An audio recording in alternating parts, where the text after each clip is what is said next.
Today, we're breaking down the next wave of shutdown corners. 3 names to know: Daylen Everett, Davison Igbanussen, and Jalon Kilgore.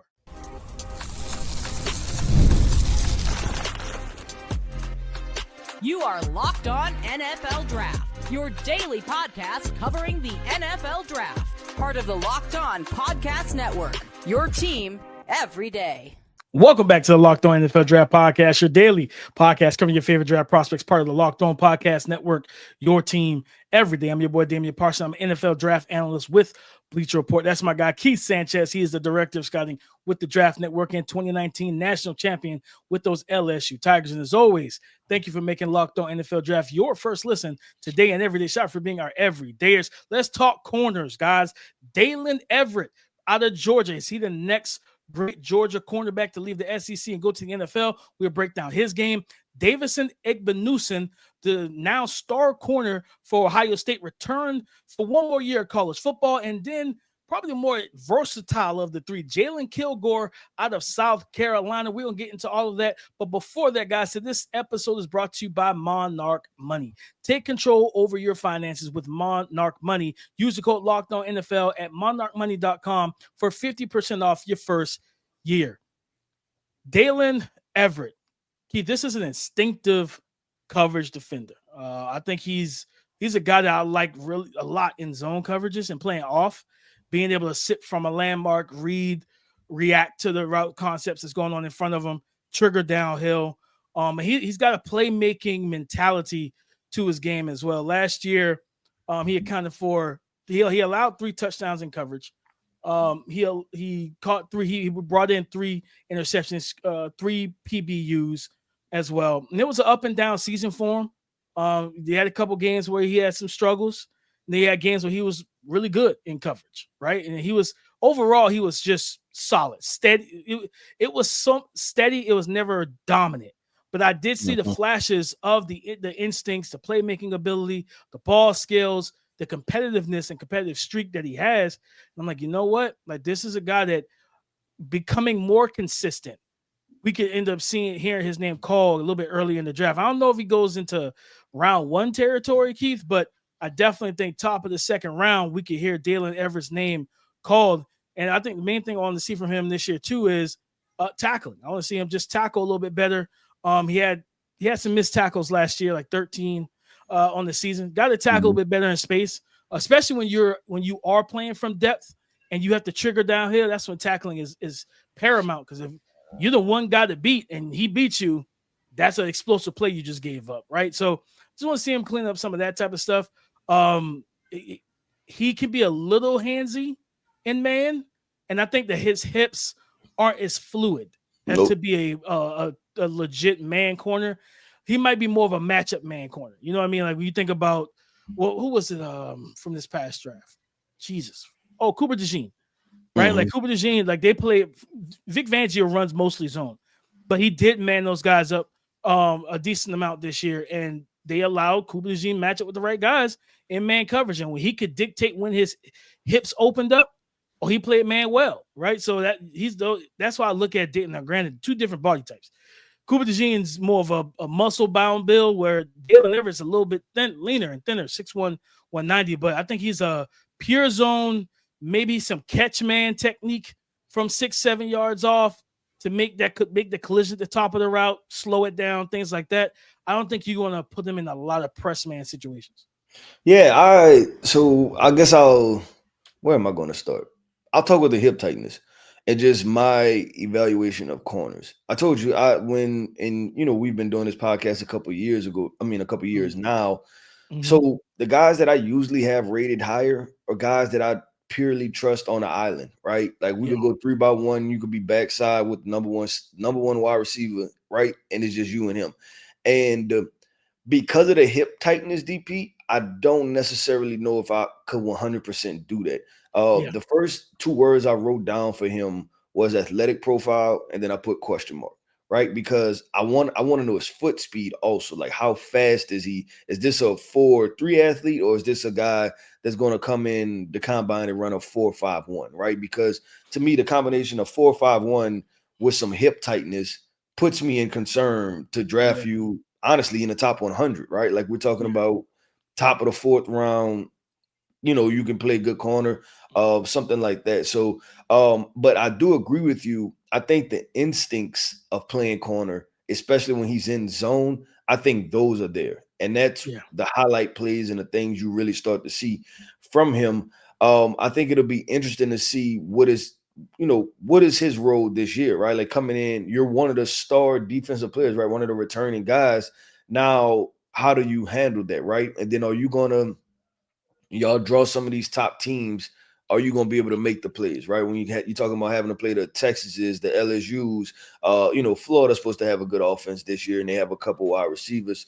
Tennessee once again, and they always have speed on the outside. So it's going to be interesting because I seen things I like, but then also I seen, okay, like I said, where's the athletic threshold for him to be able to play man in those specific situations? But I like Daylen as a prospect. I'm just trying to figure out if I like him mid day 2 right now, or is it at the very top of day 3 somewhere in there. So I'm just trying to figure out with him. Yeah, looking at their schedule, their 3rd game of the season is against Alabama, right? You got Jeremy Bernard coming in, and you got Ryan Williams. That's tough sledding, you know what I mean? And I think for him, because of the question mark regarding his athletic profile, what's going to be big for him if you are going to play man, right? He just turned 26 last month. If you are 21, I'm sorry, he's just turned 21 years old. No, I was looking at he was born on the 6th. No, he was born on the 5th. DP, you got to throw me for a loop there, baby. I was about to be all the way out. He was I ain't even drafting this guy. Nah, my bad. He was born on the 6th, May 6th. That's what I was looking at, and that's why I said 6. But 21 years old. I think for him, if you have the question marks about athleticism with the hip tightness, if he plays man, he's got to be technically sound.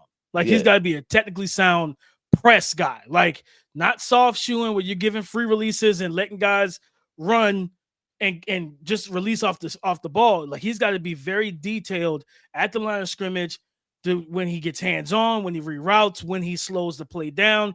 That's what's going, like, if especially playing on the outside, right? Like if you're getting outside leverage, outside the numbers, receiver, I'm shading him inside, telling him don't let anything cross face, force that outside release, arm bar to the sideline, and try to wipe that play out, right? But if he's in a situation where he's in space, and it's like, okay, they're on the numbers. I can go outside. I can go inside.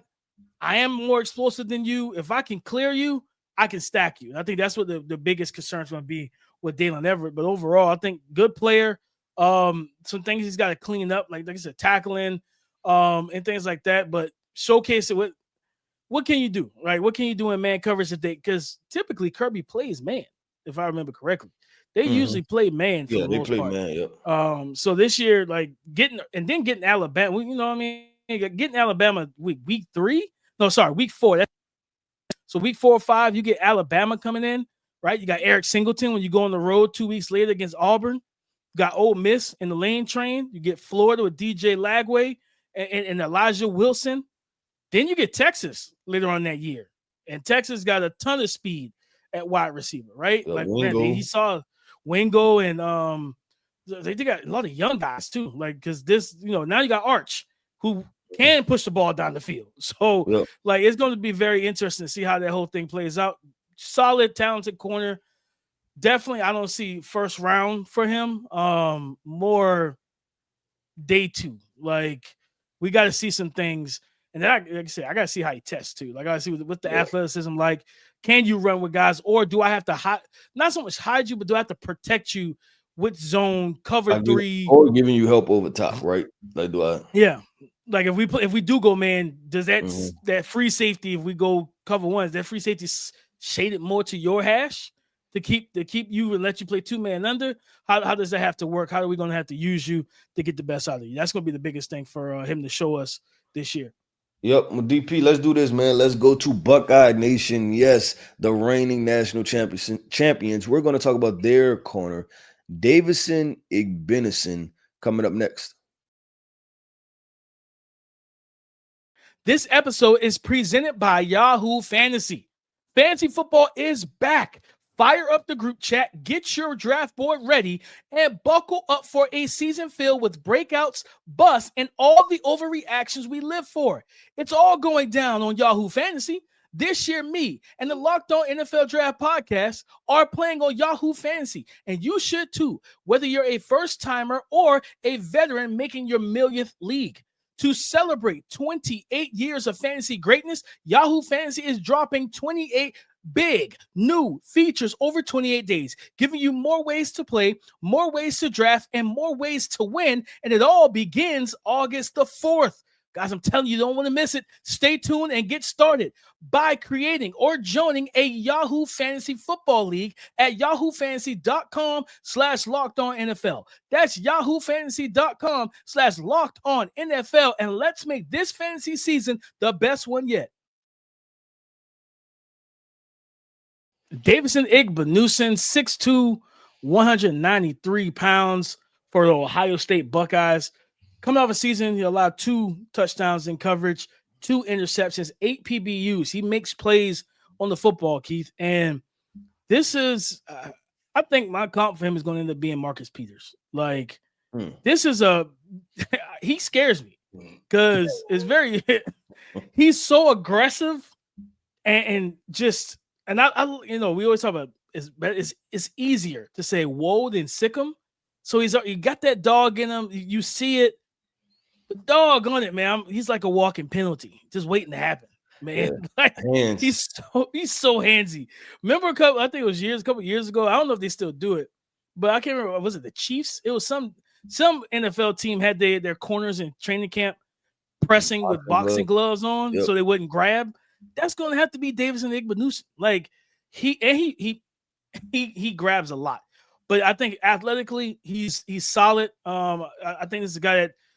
He's comfortable at the line of scrimmage. Like, I think he likes to dictate the action in the contact window.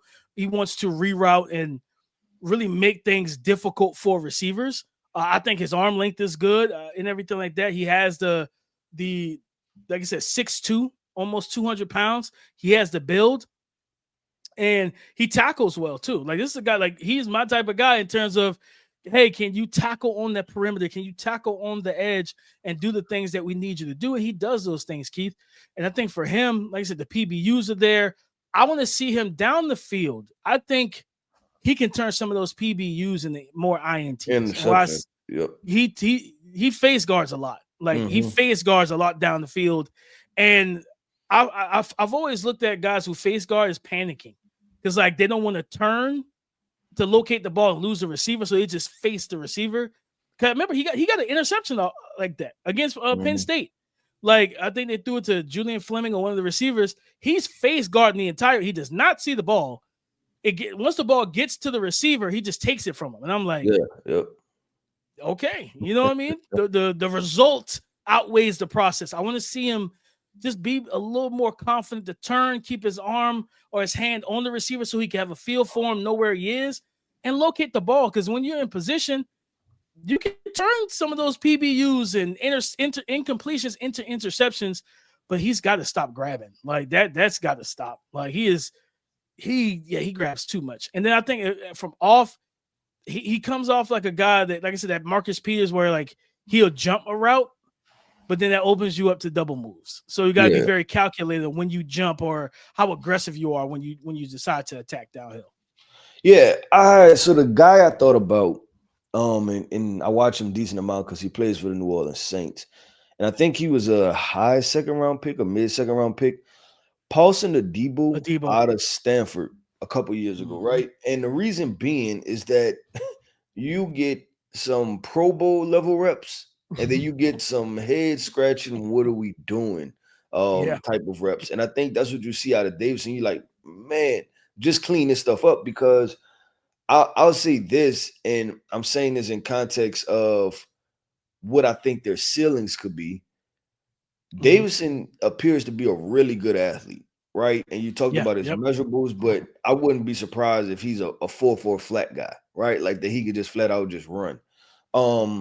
And so when you combine that with the very best of his play, you get a first-round corner. Like, you see a first-round, like just pure prospect, right? But there are the things that I don't know if you're going to clean up. And the reason I brought up Parson the Debo is because Parson, good athlete, length, good height, good weight, good measurements. And he's gone into year maybe 4, I think, and still hasn't cleaned some of those things up, DP. And so the question becomes when grading him or, going a part of the draft process and drafting him, do we believe he's going to clean these things up, right?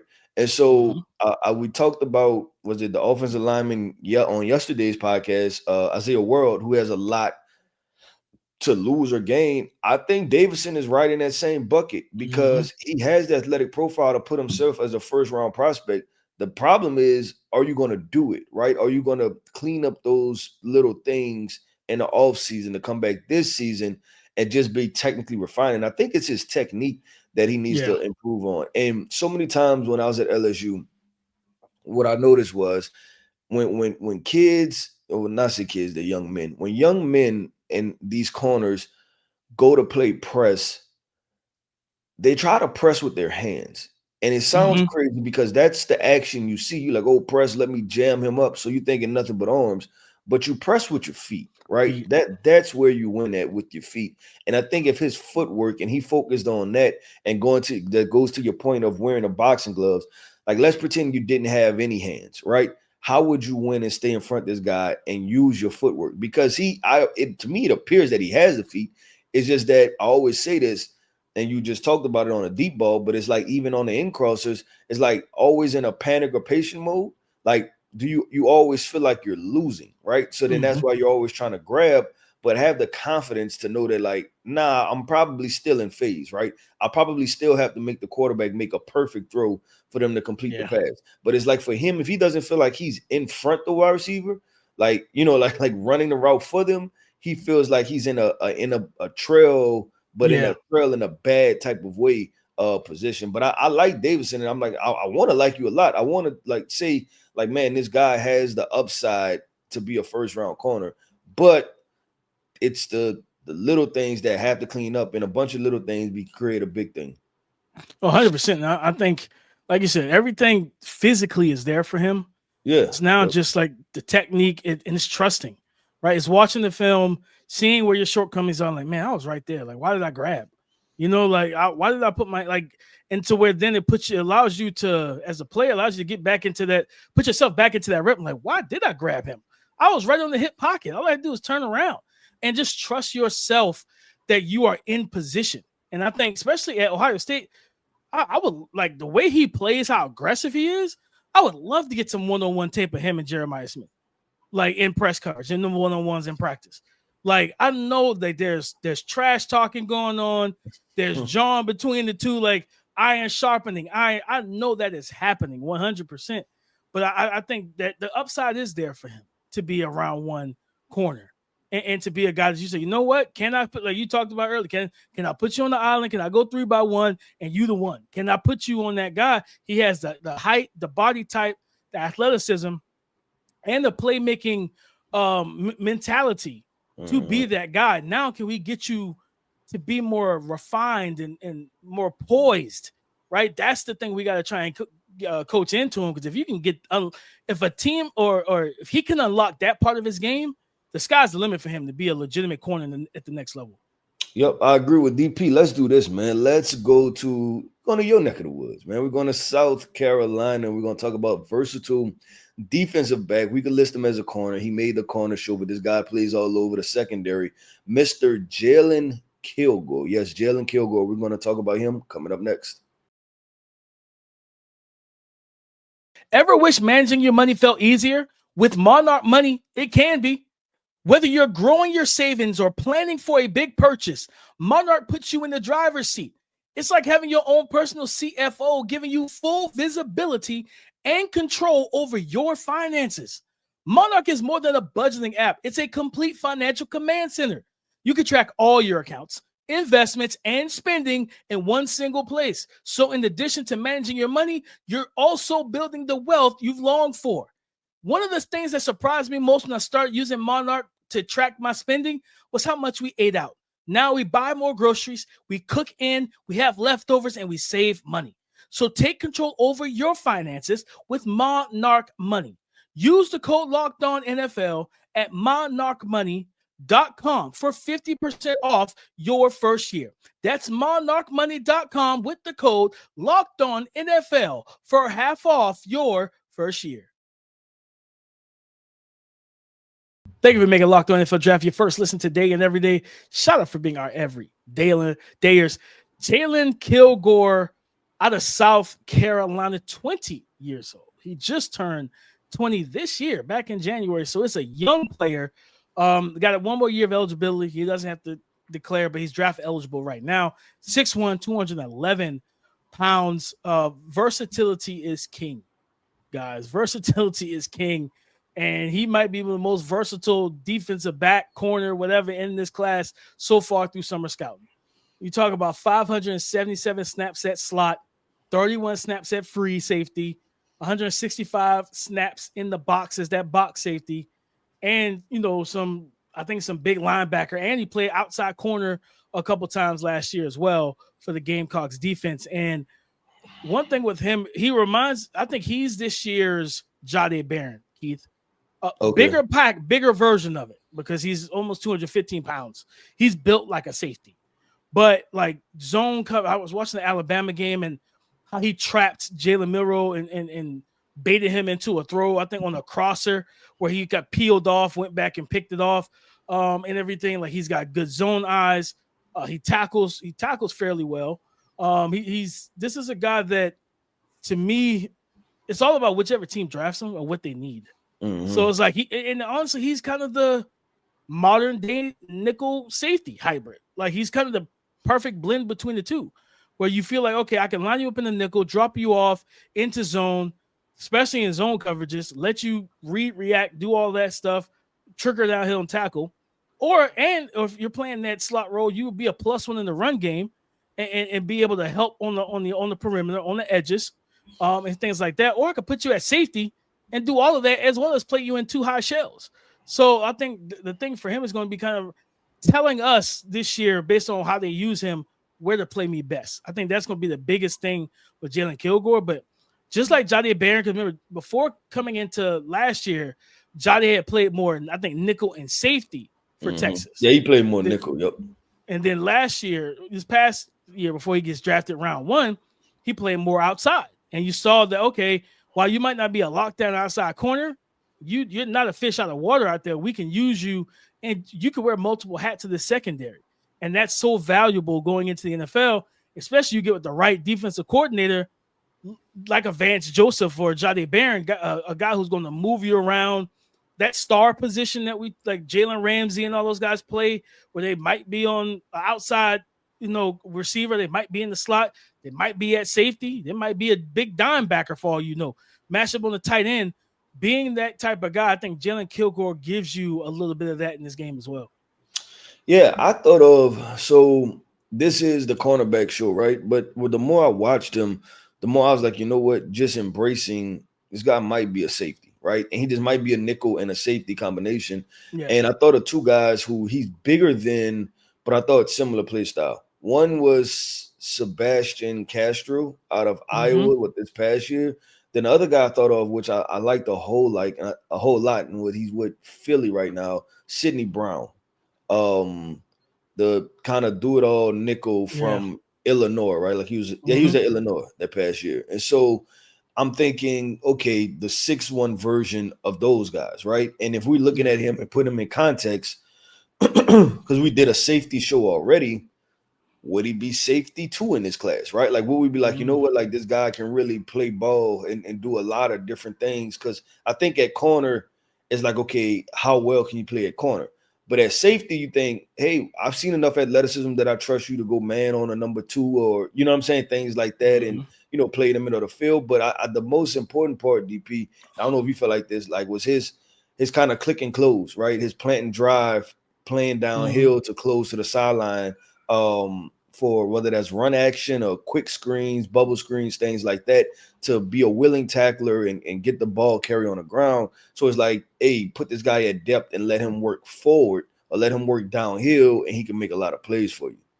Absolutely. No, I definitely see that, kid. A name that when I was watching him as well, I feel like he's the Johnny Barron of this class, that corner, nickel, safety hybrid that does all the different things. But a player in the league that I like coming out from a small school, Kyle Duggar with the New England Patriots. And I think that at one point the Patriots had like 5 of those guys, right? Like this kind of like box. They had like 5 safeties. Where it was like, bro, you need another position. Jabril Peppers, and it was a couple guys. It was all of them on the same roster. You're like, okay, who's playing free safety out of this group? You know what I mean? So I think one of the McCourty brothers, I think it was crazy. They had a lot of guys that kind of fit the same mold, but with Kyle Duggar, even from a body type standpoint, 6'1", 216. I didn't realize he was 29 years old. Like, wow. Like, you know, he was an older prospect. I think that's why. But he's 6'1", 216. Kilgore's listed at 6'1", 211, right? So their body types are very similar. So yeah, I think this is a guy that, now again, I want to see, like I said, the numbers in terms of where he lines is mostly slot, box safety. If you want people to view you as a corner, I need to see some of those outside reps. I want to see how you handle the outside reps. You got to play it. Show us that on film that we can study and go through. Would you chance doing it, or would you be like, "Hey, this is my last year. Let me continue to play what I play." I'm gonna just bread my butt. I'm gonna bread my butter with what I do well. Yeah, I'm not going to chance. Butter my bread. Yes. Yeah, don't bread the butter, DP. Don't bread the butter. Don't bread the butter, guys. That's a very bad process. But I'm gonna butter my bread because, like, it is risky, Keith. Because if you go out there and play outside corner and it don't look good, now your draft starts to fluctuate more. Where some teams might like, you know what, with his skill set, we can see back in the first round. Like he's the type of guy that we blink and like, oh, he's a Philadelphia Eagle. You know what I mean?